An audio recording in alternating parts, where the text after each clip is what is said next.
Pinangunahan ni na Pangulong Ferdinand R. Marcos Jr. at First Lady Liza Araneta Marcos ang ika-4 na konsyerto sa palasyo kagabi. Ayon sa Pangulo, sa pagkakataong ito, handog ito para bigyan parangal at pagkilala ang mga health workers hindi lamang sa bansa kundi saan man sa mundo. Si Joshua Garcia sa detalye. Masayang nakipagkantahan sina Pangulong Ferdinand R. Marcos Jr. at First Lady Liza Araneta Marcos sa ika-4 na konsyerto sa palasyo. Idinaos ang KSP4 sa mismong Malacanang Palace.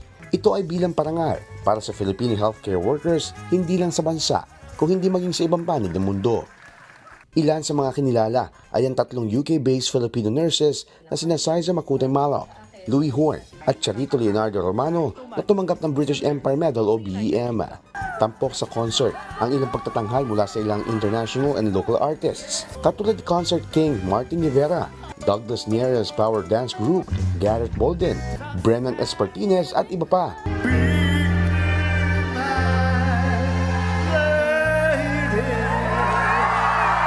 Just forget the past and make to mend your broken heart. Gayun din ang ilang local performers gaya ng Aita Brothers na nagbibigay inspirasyon sa lahat ng indigenous people.